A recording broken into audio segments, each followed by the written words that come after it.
Hello students, welcome to my YouTube channel geography Guru. आज हम पढ़ने और समझने वाले हैं क्लास 9th एसएसटी सामाजिक विज्ञान की वर्कशीट नंबर 33 यानी कि 33 को। आज की वर्कशीट भी बेहद आसान है। आज की वर्कशीट में हमने जो पिछली वर्कशीट में समझा था चुनाव कैसे होते हैं, क्या क्या तैयारियां करनी होती है, कैसे हम चुनाव लड़ सकते हैं, काफ़ी कुछ समझा था। कुछ बातें हमारी अधूरी रह गई थी, वो हम आज की वर्कशीट में पूरी करने वाले हैं।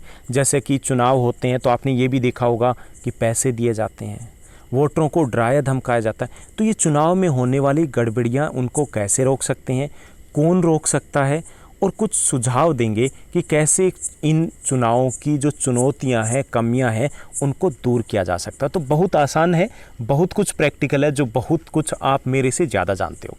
इसके साथ साथ मैं वर्कशीट के लास्ट में एक क्वेश्चन पूछूंगा जिसका आंसर आपको देना है, और वो स्टूडेंट है उसके घर मैं कोशिश करूंगा कि मैं मिलने आऊँ। ओके, तो चलिए हम शुरुआत करते हैं आज की हमारी वर्कशीट की। तो ये हमारी वर्कशीट है, वर्कशीट नंबर 33 यानी कि 33, जिसमें हम बात करने वाले हैं भारत में चुनाव क्यों लोकतांत्रिक है। चुनाव तो होती हैं, साथ साथ ये लोकतांत्रिक भी है। कैसे, ये हम समझेंगे। हमारा विषय है एसएसटी सामाजिक विज्ञान, जिसमें हम लोकतांत्रिक राजनीति, जिसको हम पॉलिटिकल साइंस भी बोलते हैं, जिसको हम सिविक्स भी बोलते हैं, उसका चैप्टर नंबर 3 चुनावी राजनीति है, वो पढ़ रहे हैं। आज की दिनांक है 19 सितंबर 2020। चलिए हम शुरुआत करते हैं। अक्सर हम चुनाव में गड़बड़ियों की खबर सुनते रहते हैं कि हवा तो उसकी थी और जीत ये गया। कई बार ये भी होता है, आपस में बड़े बुजुर्ग बात करते हैं कि चुनाव तो ये जीतेगा, इसके पास पैसा है, पैसा बहा दिया इसने, तो इसके तो जहाँ पर भी जो ऑफिस है वहाँ लंगर लगा हुआ है, बड़ी शराब पिलाता है ये। ऐसी खबरें, ऐसी बातें हम घर पर भी सुनते हैं, और बड़ी बड़ी गड़बड़ियों का भी सुनते हैं। कई बार ये भी पता चलता है कि वहाँ पर इस तरीके से बूथ है, वहाँ पर ज़बरदस्ती वोट डलवाए गए। ओके, तो कई सारी खबरें आती है, जैसे फर्जी नाम से वोट डालने की खबरें भी आती है कि उसकी जगह वो गया वोट डालने, उसकी जगह वोट कोई और ही डाल गया। साथ ही साथ कई पार्टियों द्वारा बड़े पैमाने पर धन खर्च किया जाता है। तो जो गरीब लोग चुनाव लड़ते हैं, निर्दलीय चुनाव लड़ते हैं, अपने दम पर चुनाव लड़ते हैं, पिछड़ जाते हैं चुनाव प्रचार में, या मतदान के दिन या उससे पहले मतदाताओं को डराया जाता है, कई बार लोभ भी दिया जाता है, पैसे बांटे जाते हैं। ये भी खबरें आप तक पहुंची होगी, घर पर सुना होगा। शासक दल है, कई बार सरकारी सुविधाएं या अधिकारियों का दुरुपयोग भी करता है, जबकि ये कानून के अनुसार गलत होता है, लेकिन फिर भी वो सरकारी अधिकारी है या गाड़ियां हैं उनका उपयोग करते हैं। तो ये सभी क्या है, ये चुनाव की गड़बड़ियां होती है, जो कि नियम के अनुसार अलाउड नहीं है, परमिटेड नहीं है। जब हम इस प्रकार की खबरें सुनते हैं तो हमें दुख महसूस होता है। कभी कभी लगता है कि बंदा वो अच्छा था, वोट हमने उसको डाले, क्या फ़ायदा वोट डालने का, आता ना मन में। घर पे भी डिस्कस करते हैं कई बार। कुछ लोग तो इसीलिए भी नहीं जाते, यही सोच करके कि क्या फ़ायदा, जीतना तो वही है, ऐसा भी सोचते हैं। लेकिन ज़रूरी नहीं कि जो हर खबर सुनते हैं वो सही हो, पहली चीज़। दूसरा ये कि ये जो गड़बड़ियाँ होती है वो कई बार इतने बड़े पैमाने पर नहीं होती, ज़्यादातर, कि पूरे चुनाव को प्रभावित कर पाए। जैसे कि मान लीजिए किसी ने पैसे बांटे, ठीक है, कंबल बांटे, ये दिया वो दिया, लेकिन क्या पैसा लेने के बाद वो वोट डालेंगे उसी को? गारंटी है? नहीं है। दूसरी ये कि अगर किसी की हवा बनी हुई है, चुनाव जीतने वाला है, अगर कुछ वोट उसके खिलाफ भी हो गए तो भी शायद कोई फ़र्क ना पड़े। तो ये चुनावी गड़बड़ियाँ होती है, मानते हैं हम, पढ़ते हैं हम, सुनते हैं, देखते हैं, लेकिन इतने बड़े पैमाने पर नहीं होती कि पूरे चुनाव को सभी जगह प्रभावित कर पाए। हाँ, कुछ जगह पर चुनाव ज़रूर प्रभावित हो जाता है। अब सोचने की बात यह है कि क्या कोई पार्टी बिना जन समर्थन के सिर्फ चुनावी धांधलियाँ मतलब गड़बड़ियाँ, उनके सारे चुनाव जीतकर सरकार बना सकती है? बिल्कुल नहीं। अगर ऐसा होता तो शायद इस बार कुछ और हाल हो सकते थे दिल्ली में, या जहाँ पर कांटे की टक्कर दिखाई जा रही थी पहले, नहीं हुआ। ऐसा संभव नहीं होता। अब ये कि क्यों नहीं होता, कैसे मान लें कि चुनाव में गड़बड़ियाँ नहीं होती, या होती है तो इतने बड़े पैमाने की नहीं होती। चलिए वो समझते हैं कि इसके 3 कारण हैं कि यहाँ पर चुनाव में गड़बड़ियाँ उतनी बड़ी नहीं होती, और ये संभव नहीं है भारत में तो एटलीस्ट। पहला कारण है कि भारत में स्वतंत्र चुनाव आयोग होता है। ओके, अब चुनाव आयोग है जिसकी क्या कार्य, उसके कार्य होते हैं चुनाव कार्यक्रम की घोषणा करना, वोटर लिस्ट तैयार करवाना, वोटर आईडी कार्ड हमें देना और साथ ही साथ चुनाव आचार संहिता लागू करना, ये कार्य होते हैं उसके। ओके, तो देश में एक स्वतंत्र और निष्पक्ष चुनाव करवाने के लिए राष्ट्रपति है वो मुख्य निर्वाचन आयुक्त है, उसकी नियुक्ति करता है। उसके साथ 2 और अन्य चुनाव आयुक्त होते हैं। ठीक है, 3 की एक टीम होती है। इसे न्यायालय के समान आज़ादी प्राप्त है, यानी कि एक बार नियुक्ति कर दी, हटा उसको राष्ट्रपति या प्रधानमंत्री भी नहीं सकते, उसको हटा सकते हैं संसद, वो भी जब 66% उनके खिलाफ वोट पड़े, यानी कि लगभग इम्पॉसिबल सा है। तो इम्पॉसिबल है तो इसका मतलब बंदे को डरने की ज़रूरत नहीं है, उसको डरने की ज़रूरत नहीं है अगर सरकार से, तो वो खुले दिल से सही तरीके से निष्पक्ष तरीके से कार्य कर पाता है। ओके, इसके कार्य में कोई बाहरी हस्तक्षेप नहीं होता, क्योंकि जब बंदे को हटाया ही नहीं जा सकता तो कौन उसके ऊपर प्रेशर बना सकता है। ओके, तो उसके कार्यों में जो कार्य हैं उसके दोबारा मैं बता दूं कि चुनाव की कार्यक्रम की घोषणा करना, वोटर लिस्ट तैयार करना, वोटर आईडी कार्ड है वो तैयार करना, इसके अलावा चुनाव आचार संहिता लागू करना। चुनाव आचार संहिता क्या होती है, चुनाव के समय में कुछ नियम लागू किए जाते हैं कि जैसे आप पैसा नहीं बांट सकते, जैसे आप किसी को डरा धमका नहीं सकते, धर्म के नाम पर वोट नहीं मांग सकते, आप स्कूल या धार्मिक संस्था का प्रयोग नहीं कर सकते, ऐसे कुछ नियम होते हैं, वो चुनाव आचार संहिता कहलाती है। तो वो चुनाव आचार संहिता जब घोषणा होती है तभी लागू हो जाती है। और वो कौन लागू करता है, चुनाव आयोग लागू करता है। वो देखता है कि किसी ने भी अगर उल्लंघन किया तो उसके चुनाव को कैंसिल किया जा सकता है, अगर वो जीत भी गया तो भी। तो इसे उल्लंघन करने वाले उम्मीदवार और पार्टियों को सज़ा भी दी जाती है। जैसे इस बार दिल्ली के चुनाव में हुआ कि कुछ जो नेताओं ने बड़े बोल बोले, यानी कि माहौल ख़राब करने की कोशिश की, तो उनके ऊपर 24 घंटे, 48 घंटे या फिर 3 दिनों के लिए चुनाव प्रचार पर रोक लगा दी। बड़ी गड़बड़ियाँ होती है तो बिल्कुल ही रोक लगा दी जाती है। तो चुनाव आयोग के कार्य होते हैं चुनाव कार्यक्रम की घोषणा करना, वोटर लिस्ट है वो तैयार करवाना, वोटर आईडी कार्ड इश्यू करना, आचार संहिता लागू करवाना और निष्पक्ष ढंग से चुनाव करवाना।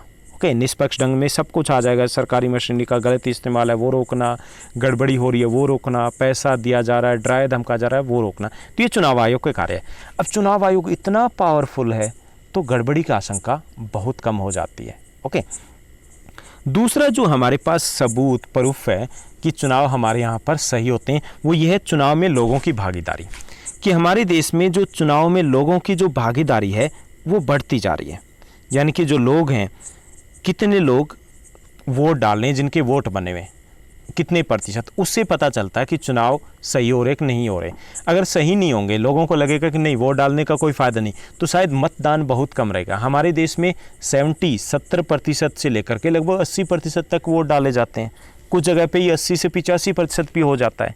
ओके, तो इतनी बड़ी संख्या में अगर वोट डाल रहे हैं तो लोगों को विश्वास है कि चुनाव सही है। अगर चुनाव की प्रक्रिया स्वतंत्र और निष्पक्ष नहीं होती तो लोग इसमें भागीदारी करना जारी नहीं रखते, जबकि जो भागीदारी है वो बढ़ रही है, लोग वोट डालने वाले हैं वो बढ़ रहे हैं। इसका मतलब ये है कि हमारे यहाँ पे चुनाव वो सही तरीके से होते हैं, लोग जिसको वोट डालते हैं वही जीतता है, यानी कि जिसको ज़्यादा वोट डालते हैं। ओके, तो इससे भी हमें पता चलता है कि हमारे यहाँ पे चुनाव है वो सही होते हैं। तीसरा एक और तरीका है कि चुनावी नतीजों को स्वीकारना। निष्पक्ष, स्वतंत्र और निष्पक्ष चुनाव का एक पैमाना ये भी है कि अगर ये चुनाव निष्पक्ष नहीं होते तो जो पार्टी शासक बनी है, जो पार्टी हमेशा ताकतवर जो पार्टी वही शासक बनी रहती, यानी कि एक बार जो सरकार बना ली वही बनी रहती। पहली बात वो हारती नहीं, लेकिन ऐसा होता है हार जाती है। जैसे दिल्ली की बात करें, शीला दीक्षित जी 3 बार हमारी मुख्यमंत्री रही है, चुनाव हार गई, वरना हारते नहीं ना, अगर गड़बड़ी करते तो उनकी चलती। या हम केंद्र सरकार की बात करें तो एक बार अगर सरकार जिसकी बन गई वही जीतते रहते, लेकिन ऐसा नहीं होता, वो भी हारते हैं, पूरी तरीके से हारते हैं। तो इससे पता चलता है कि हमारे यहाँ पे चुनाव है वो निष्पक्ष होते हैं, सही ढंग से होते हैं। और जब चुनाव हार जाती है कोई पार्टी तो उनको स्वीकार भी करते हैं कि हाँ जनता ने हमें हराया है, गड़बड़ी की बात कोई नहीं करता। ओके, तो इनसे पता चलता है कि हमारे यहाँ पर चुनाव है वो स्वतंत्र और निष्पक्ष है। इसके साथ साथ अभी भी मानते हैं कि कुछ कमियां हैं हमारी चुनाव प्रक्रिया में, जिनको हम बोलते हैं स्वतंत्र और निष्पक्ष चुनाव है उनकी चुनौतियां। तो कौन कौन सी चुनौतियां थोड़ा सा और डिस्कस करेंगे। पहली जो चुनौती है वो चुनौती है धन बल की चुनौती। धन बल की मतलब कि बड़े असामी जो उम्मीदवार है वो खड़े हो जाते हैं चुनाव में, बड़ी पार्टियों के नेता खड़े हो जाते हैं, पैसा बहाते हैं वो। अब जो सामने आम आदमी खड़ा है, आम कैंडिडेट जो खड़ा है, वो शायद उसका मुकाबला उस तरीके से नहीं कर पाता। ये एक कमी है क्योंकि इसमें बराबरी का मुकाबला नहीं हो पाता। तो एक चुनौती ये है कि धन बल है, उस पर रोक लगनी चाहिए। दूसरा जो है बाहुबल, बाहु समझते हो, बाजू का बल, बाहुबल की चुनौती कि जो अपराधी है, गुंडे है, कई बार वो भी टिकट प्राप्त कर लेते हैं, चुनाव लड़ते हैं और लोगों को डराते धमकाते हैं और कई बार जीत भी जाते हैं। तो एक दूसरी चुनौती ये है, इस पर भी रोक लगाई जानी चाहिए। तीसरी जो हमारी स्वतंत्र चुनाव की जो चुनौती है वो है भाई भतीजावाद, यानी कि टिकट बंटवारे में रिश्तेदारी निभाना। कोई अगर लीडर बन गया, उसके भाई को मिलेगा, बेटे की बहू को मिलेगा, उसके चाचा को मिलेगा, उसकी दूर की रिश्तेदार फूफी को मिलेगा, ऐसे टिकट बांट देते हैं। यानी कि ईमानदार लोगों को, सही लोगों को आगे आने का मौका भी नहीं मिलता। तो ये भी एक कमी है, इस पर भी किसी हद तक रोक होनी चाहिए कि भाई भतीजावाज नहीं, सही है वो चुनाव लड़े, वही चुना जाए। चौथी जो चुनौती है कि अक्सर कोई ढंग का विकल्प नहीं होता। हम वोट डालने जाते हैं और जब वोट डालने जाते हैं तो कैंडिडेट खड़े होते हैं 22, कैंडिडेट खड़े होते हैं 16, 23, 28, लेकिन सारे एक ही थाली के चट्टे बट्टे होते हैं। नीतियाँ एक जैसी होती है लगभग सभी की लगभग कह रहा हूँ कि सारे नहीं, लेकिन ज़्यादातर। अब ये भी है कि मतलब हमारे पास कोई चॉइस ही नहीं है, हमें क्या चुनना है, हमें चुनना है जो कम बुरा है, वही चुन पाते क्योंकि अच्छा उनमें से कोई मिलता नहीं। तो एक ये भी कमी है कि अच्छे लोग राजनीति में नहीं आ रहे हैं। इसके अलावा पांचवी जो चुनौती है वो ये कि बड़ी पार्टियों की तुलना में जो छोटी पार्टी है या जो निर्दलीय उम्मीदवार हैं उनको जीतने के चांस कम रहते हैं, क्योंकि उनके पास पैसा कम है, क्योंकि उनके पास जो टीम है वो कम होती है, उनके अधिकारियों के साथ कॉन्टेक्ट कम होते हैं। बड़ी पार्टियों के ये भी फ़ायदा मिलता है, वो फ़ायदा उठाते हैं। तो एक इस बारे में भी चुनाव आयोग को सोचना चाहिए कि कैसे बराबरी का मुकाबला हो। ओके, तो ये कैसे बराबरी का मुकाबला हो, इसके लिए हम क्वेश्चन 1 दिया गया, उसमें हम बात करने वाले हैं। तो चलिए हम अब प्रश्नोत्तर की बात करने वाले हैं। 4 बिल्कुल आसान से क्वेश्चन दिए गए और चारों क्वेश्चन है बेहद इंपॉर्टेंट है आपके एग्जाम के लिए। पहला जो हमारा क्वेश्चन दिया गया है कि स्वतंत्र चुनाव आयोग के कार्य क्या क्या होते हैं, क्या क्या कार्य होते हैं। तो चुनाव आयोग के कार्य, पहला चुनाव कार्यक्रम की घोषणा करना, दूसरा है वोटर लिस्ट और वोटर आईडी है वो जारी करता है, तीसरा कार्य है आदर्श आचार संहिता उसको लागू करवाना, चौथा कार्य होता है स्वतंत्र और निष्पक्ष चुनाव करवाना। उसके बाद हमारा दूसरा क्वेश्चन दिया गया है कि अपनी समझ के अनुसार चुनाव में होने वाली गड़बड़ियों को रोकने के उपाय बताइए। गड़बड़ियों की बात की थी तो हम 2 सुझाव ही देंगे, बहुत है तो मान ले, तीसरा नहीं है। तो पहला जो सुझाव है वो ये कि अपराधियों के चुनाव लड़ने पर रोक होनी चाहिए। ओके, दूसरा ये है कि चुनाव का खर्च है वो सरकार को उठाना चाहिए ताकि अमीर और गरीब में बराबरी का मुकाबला हो।